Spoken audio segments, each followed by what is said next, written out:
The voltage hit my neck like 1,000 needles of fire. My vision went white. My knees buckled, and I felt the cold kitchen tile against my cheek before I even registered falling. Through the ringing in my ears, I heard laughter. Her laughter. My daughter-in-law stood over me, her thumb still pressed against the remote control, her eyes gleaming with something I can only describe as satisfaction. She thought I was annoying. She thought I deserved this. What she didn't know was that the Henderson security camera had a perfect view through our kitchen window, and in 72 hours that footage would be playing on loop in a courtroom while a judge decided just how many years she'd spend behind bars. But I'm getting ahead of myself. Let me tell you how I ended up with a shock collar around my neck in the first place. My name is Diana Ashford. I'm 73 years old, a retired librarian, and until 18 months ago, I thought I knew what family meant. I thought the word home meant safety. I thought growing old meant being surrounded by people who loved you. I was wrong about all of it. This is the story of how my own family turned me into a prisoner in my own house, how they tortured me for their entertainment, and how a neighbor's security camera became the key to my freedom. This is the story of the worst 6 weeks of my life and the justice that followed. My son Marcus married Vivian 3 years ago. I remember the wedding like it was yesterday, standing in that garden venue, watching my only child promise his life to a woman I barely knew. They'd only dated for 8 months. Marcus said it was love at first sight. I said it was fast. He told me I was being controlling. That was the first time Vivian's mask slipped, just for a second. She smiled at me over his shoulder, and that smile said, "I've already won." But I pushed the feeling down. I wanted my son to be happy. I wanted to believe I was just being an overprotective mother. So when Marcus lost his job 6 months later and they asked to move into my house, I said yes. My husband Robert had passed away 4 years earlier, and the house felt too empty anyway. I thought having them there would be good for all of us. The first month was fine, pleasant even. Vivian cooked dinner twice a week. Marcus helped with the yard work. We watched movies together on Friday nights. I started to think I'd been wrong about her. Then the job market got worse and Marcus couldn't find work. The savings I'd offered to help them with started running low, and Vivian's true face began to show. It started small. She'd make comments about how much space my belongings took up, how my furniture was outdated, how my routine was inconvenient for them. When I'd wake up at 6 in the morning like I'd done for 50 years, she'd complain that I was too loud, that I was disrupting their sleep. When I'd watch my favorite shows in the evening, she'd say I was hogging the living room. When I'd talk about my day, she'd roll her eyes and whisper to Marcus that I was being annoying again. Marcus started changing. My son, who used to call me every day before they moved in, stopped making eye contact. He'd leave the room when I entered. He started repeating Vivian's complaints word for word, like she'd programmed him. "Mom, you really are kind of annoying." "Mom, could you just be quieter?" "Mom, do you have to talk so much?" I tried to adapt. I started staying in my bedroom more. I used headphones to watch TV. I whispered when I moved around the house in the morning, but it was never enough. Vivian found new things to criticize. I breathed too loudly. I opened cabinets too slowly. I asked too many questions. According to her, my very existence was an inconvenience. 4 months after they moved in, I overheard them talking in their bedroom. The door was cracked, and I was walking past to get to the bathroom. "We need to do something about your mother," Vivian said. Her voice had that sharp edge it got when she was angry. "What do you mean?" Marcus asked. He sounded tired. He always sounded tired now. "She's driving me insane. Every little thing she does sets my teeth on edge. The way she hums while she makes coffee, the way she shuffles her feet, the way she breathes, Marcus. I can't stand it anymore. She's trying to stay out of the way. It's not enough. This is supposed to be our house now. She's the guest. She needs to act like it." I stood frozen in the hallway, my hand pressed against the wall for support. This was my house. The house Robert and I had bought 45 years ago. The house where I'd raised Marcus. The house where every wall held a memory. And now I was being called a guest in it. "What do you want me to do?" Marcus asked. "I want you to man up and tell her she needs to be invisible. She needs to not exist until we decide we want to deal with her. And if she can't do that, then maybe she needs to find somewhere else to live." I went back to my room without using the bathroom. I sat on my bed and cried as quietly as I could manage. The next morning, Marcus knocked on my door. He didn't look at me when I opened it. "Mom, we need to talk." He told me that I needed to be more considerate of them, that they were stressed about money and jobs, and I wasn't making it easier. He said I should stay in my room more, only come out for meals, and try to minimize my presence in the house. I asked him if he was serious. He finally looked at me, and I barely recognized the person staring back. "Mom, please, just try to cooperate." So I did. I became a ghost in my own home. I'd wait until I heard them leave a room before entering it. I ate meals quickly and retreated back to my bedroom. I stopped trying to make conversation. I stopped humming. I stopped living. But Vivian wasn't satisfied. She'd find reasons to complain. I'd walked too close to her. I'd looked at her wrong. I'd existed in her peripheral vision. She started making these sounds when I was around, these exaggerated sighs, these groans of frustration. Marcus would hear them and automatically tell me to go to my room, even if I was just getting a glass of water. 2 weeks into this new arrangement, I came downstairs for breakfast and found Vivian at the kitchen table with her laptop. She was shopping online, scrolling through page after page of something I couldn't quite see. When she noticed me, she minimized the window quickly, but not before I caught a glimpse. It looked like some kind of pet supply website. "What are you looking at?" I asked, trying to keep my voice friendly. "None of your business," she snapped. "Don't you have somewhere else to be?" I made my toast and went back upstairs, but something about that moment stuck with me. Something about the guilt that flashed across her face. 3 days later, a package arrived. Vivian brought it inside quickly and took it straight to their bedroom. That night, I heard them talking in low voices, followed by laughter. The kind of laughter that makes your skin crawl because you know you're the punchline of a joke you haven't heard yet. The next morning, everything changed. I came downstairs for breakfast, same as always. Marcus and Vivian were already in the kitchen, sitting at the table. Between them sat a small cardboard box. "Mom, sit down," Marcus said. His voice was flat, emotionless. "What's going on?" "Just sit down." I sat. Vivian was smiling. Not a happy smile, a predatory smile. Marcus pulled something out of the box. At first, I thought it was a belt. Then I saw the small black box attached to it, the metal prongs, the remote control he held in his other hand. "What is that?" I whispered. "It's a training collar," Vivian said. Her voice was cheerful, like she was explaining something obvious to a child. "For dogs. But it's going to work perfectly for you." My blood went cold. "Excuse me?" "You heard her," Marcus said. He still wouldn't look at me. "You can't seem to control yourself. You can't seem to understand what we need from you. So we're going to help you learn." "This is insane. You can't be serious." Vivian's smile widened. "We're completely serious. You're going to put this on, and you're going to wear it all the time. And every time you annoy us, every time you do something we've told you not to do, you're going to get a reminder." "A reminder?" She held up the remote control and pressed the button. A small light blinked on the device. An electric shock. Nothing that'll kill you, just enough to help you remember your place. I stood up so fast my chair fell backward. "Absolutely not. This is abuse. This is illegal. I'm calling the police." Marcus stood too.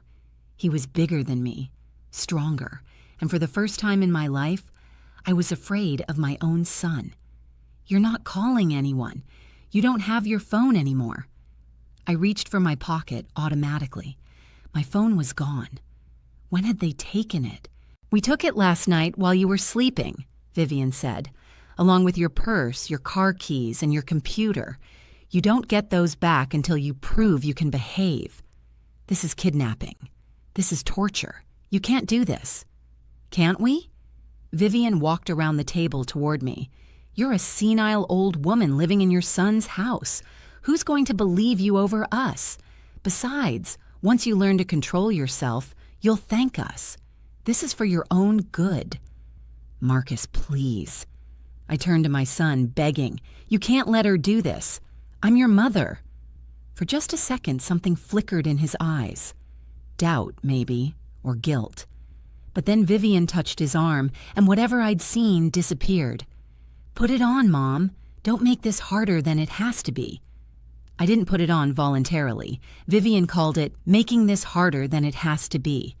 I call it fighting for my humanity, but I was a 73-year-old woman against two people in their 30s.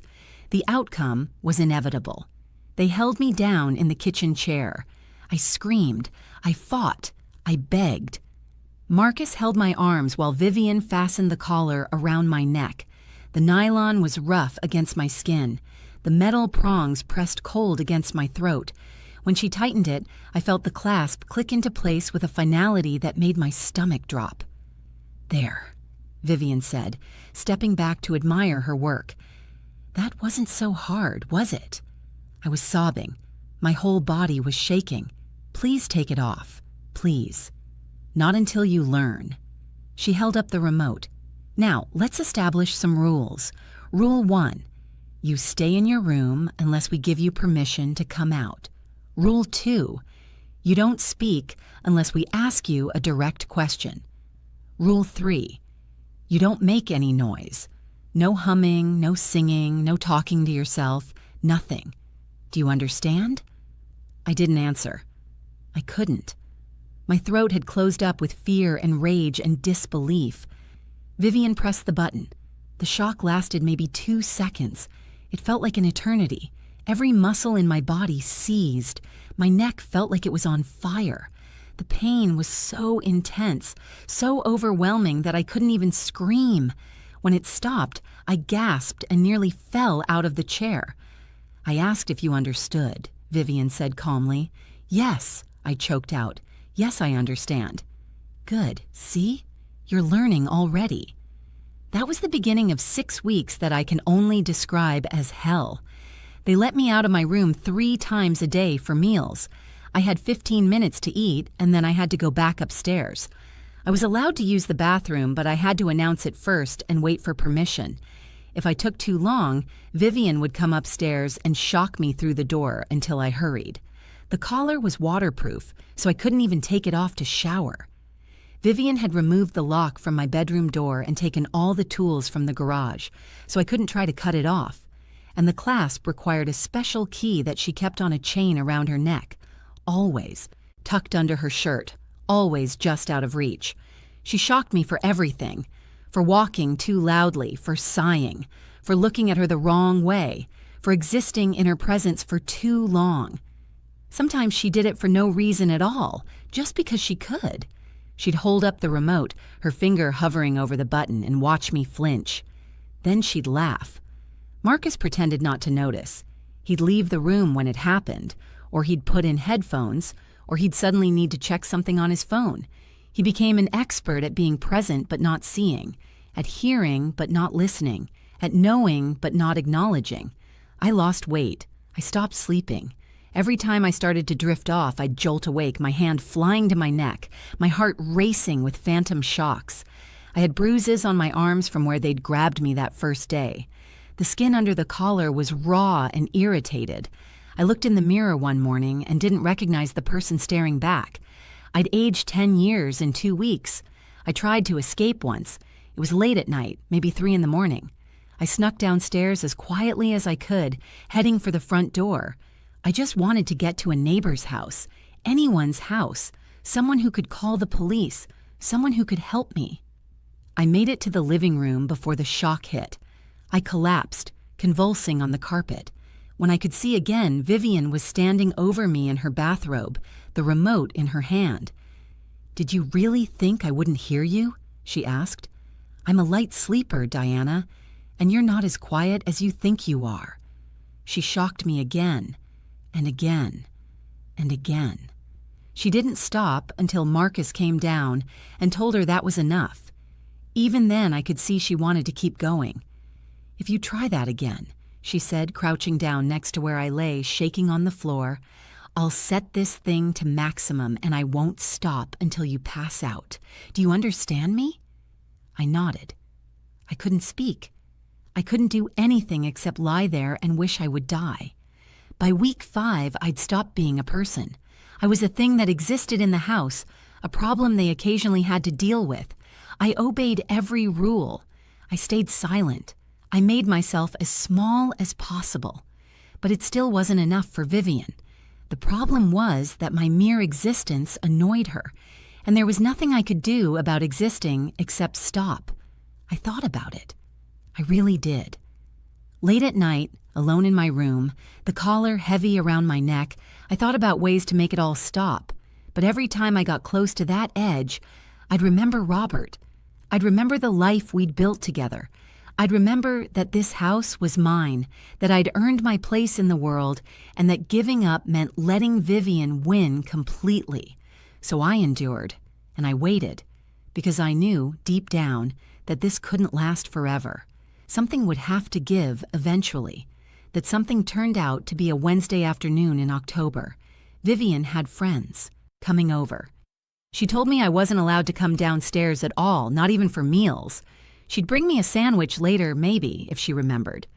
I was to stay in my room, keep quiet, and pretend I didn't exist. I heard them arrive around 2 in the afternoon, 4 women all laughing and chatting. They settled in the living room, which was directly below my bedroom. I could hear their conversation through the floor. They were talking about marriages, about annoying in-laws, about the difficulties of living with older family members. "My mother-in-law drives me absolutely insane," one of them said. "She comments on everything, how I cook, how I clean, how I raise the kids. I swear, if she lived with us, I'd lose my mind." "You think that's bad?" another voice chimed in. "My husband's father moved in with us last year, and the man acts like he owns the place. Doesn't clean up after himself, leaves his stuff everywhere, watches TV at full volume. It's a nightmare." There was a pause. Then Vivian's voice, with that edge of smugness I knew so well. "Want to know how I solved that problem?" "What do you mean?" "Marcus's mom lives with us, and she used to be just as annoying as all of yours. Used to be." "What did you do? Kick her out?" Vivian laughed. "Better, I trained her." "Trained her? Like a dog?" "Exactly like a dog." I heard one of the women gasp. "You're joking." "I'm not. Come on, I'll show you." I heard footsteps on the stairs. My door opened without a knock. Vivian walked in, followed by 4 women I'd never seen before. They stared at me sitting on my bed, their eyes widening when they saw the collar. "Oh my God," one of them whispered. "Is that a shock collar?" another asked.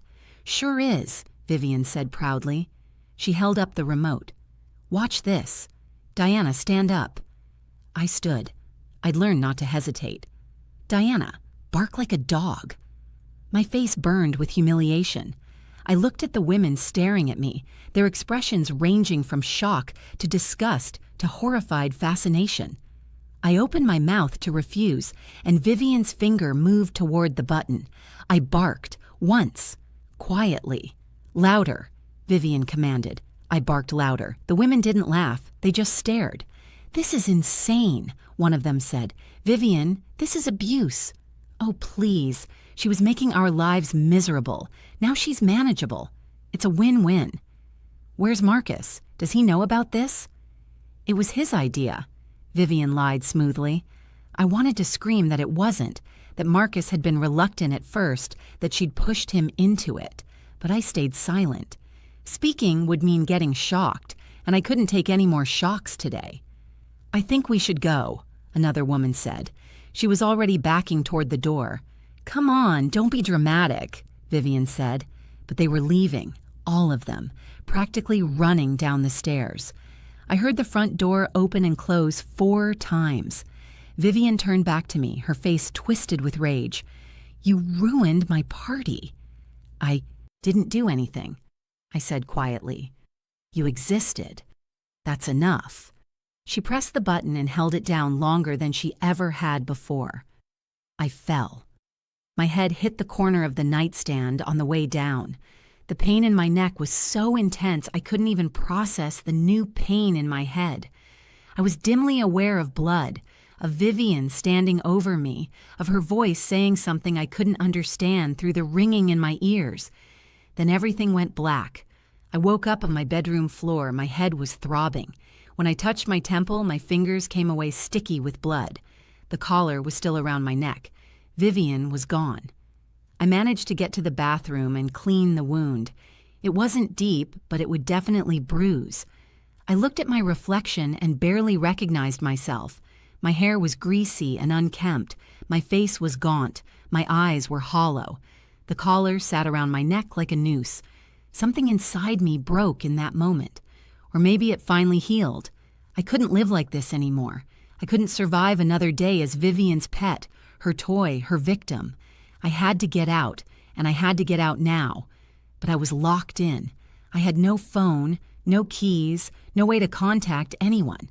The windows in my room didn't open wide enough to climb through. I was trapped, unless I could get to the kitchen. I waited until evening, until I heard Vivian and Marcus go to bed. Then I waited another 2 hours to be sure. Moving as silently as I possibly could, I opened my bedroom door and crept downstairs. Every step felt like it took an hour. Every creak of the old house made my heart stop. I made it to the kitchen without being caught. I went straight to the knife block, pulled out the largest knife I could find, and headed for the back door. If I could just get outside, I could run to the Hendersons' house next door. They were good people. They'd help me. My hand was on the doorknob when the shock hit. I'd been shocked before, but this was different. This was the highest setting, I realized later. This was Vivian making good on her promise from the last time I'd tried to escape. The pain was indescribable. Every nerve in my body felt like it was being torn apart. My muscles seized so hard I thought my bones would break. I collapsed completely, the knife skittering across the kitchen floor. I was aware of Vivian standing over me, her hand on the remote, her face contorted with rage. I was aware of Marcus behind her, finally looking horrified. I was aware of the pain continuing, wave after wave, because she wouldn't take her finger off the button. Then I was aware of nothing at all. I woke up in a hospital. The first thing I noticed was that the collar was gone. My neck felt impossibly light without it. The second thing I noticed was the police officer sitting in a chair by my bed. "Ms. Ashford," she said gently when she saw I was awake. "I'm Officer Patricia Moore. How are you feeling?" "What happened?" My voice was rough, barely a whisper. "You're safe now. You've been unconscious for about 18 hours. You had a seizure caused by prolonged electrical shock. You also have significant bruising, malnutrition, and injuries consistent with long-term abuse." The memories came flooding back. The collar, Vivian, the kitchen. How did I get here? Your neighbors, the Hendersons, they called 911. She pulled out a tablet and turned it toward me. They have a security camera on their back porch. It faces their yard, but it also captures a clear view of your kitchen window. She pressed play. I watched myself on the screen, small and grainy but recognizable. I watched myself enter the kitchen, take the knife, head for the door. Then I watched myself collapse. The video had no sound, but I could remember the pain as I watched my own body convulse on the kitchen floor. I watched Vivian come into frame, the remote held high like a trophy. I watched her press the button and hold it. Her face twisted in an expression that could only be described as gleeful. The timestamp showed she held it for 43 seconds. 43 seconds of electrical current running through my body. The video showed Marcus finally grabbing her arm, pulling her away, her fighting to keep the button pressed. The Hendersons saw this on their camera's live feed, Officer Moore said quietly. They called 911 immediately. The paramedics had to break down your front door. Your son and daughter-in-law tried to prevent them from entering. Where are they now? In custody. They've been formally charged with kidnapping, false imprisonment, aggravated assault, torture, and elder abuse. The district attorney is considering additional charges. I started crying. Not from sadness, not from trauma, but from the sheer overwhelming relief that it was over, that someone had seen, that someone had believed, that I wasn't crazy and I wasn't alone and I didn't have to go back to that house with those people ever again. The trial happened fast. With video evidence that clear, there wasn't much room for defense. Vivian's lawyer tried to argue that I'd been a difficult houseguest, that they'd been at their wits' end, that the caller was an extreme but understandable response to an impossible situation. The jury deliberated for 90 minutes. Vivian was sentenced to 12 years in prison. Marcus got 8 years. The judge called their actions depraved, unconscionable, and a betrayal of the most fundamental bonds of family and humanity. She said that the video evidence showed not just abuse, but enjoyment of that abuse, and that made it so much worse. I was there in the courtroom when the sentences were read. Vivian screamed that it wasn't fair, that I deserved it, that I'd driven her to it. Marcus just sat there, silent and pale, finally seeing what he'd become. I felt nothing. No satisfaction, no vindication, no closure, just emptiness where my family used to be. The Hendersons were there too. Jim and Carol Henderson, the neighbors I'd exchanged pleasantries with for 20 years but never really known. They'd saved my life, and I'd never be able to thank them enough. "We're just glad we could help," Carol said when I tried. "When we saw what was happening on that camera, God, Diana, we should have noticed something was wrong sooner." "You couldn't have known." "Maybe, but we'll know better next time. We'll all know better." I'm still in my house. My house. It took me months before I could walk through it without flinching, without expecting pain. I had the locks changed. I got a new phone number. I adopted a cat named Justice, who sleeps on my bed every night and reminds me that I'm not alone. The physical scars healed. The scar on my temple faded to a thin white line. The raw skin on my neck recovered. But the psychological scars run deeper. I can't stand anything touching my neck. I have nightmares about electricity. Sometimes I hear Vivian's laugh in quiet moments, even though I know she's in a prison cell 300 miles away. But I'm healing. Slowly, painfully, incompletely. But healing nonetheless. I see a therapist twice a week. I've joined a support group for abuse survivors. I'm learning to trust people again, to believe that not everyone is hiding cruelty behind a smile. And I've become an advocate.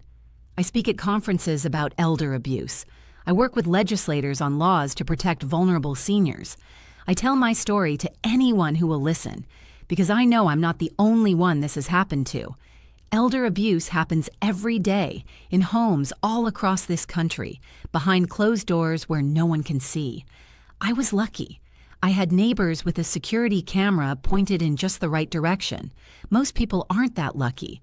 So I tell my story, over and over again, in the hope that someone who needs to hear it will. That someone being abused will realize they deserve better. That someone witnessing abuse will have the courage to report it. That someone planning abuse will think twice and stop. My name is Diana Ashford. I'm 74 years old now. I survived 6 weeks of torture at the hands of my own family. And I'm still here, still fighting, still living. And that, more than any prison sentence, is the real victory.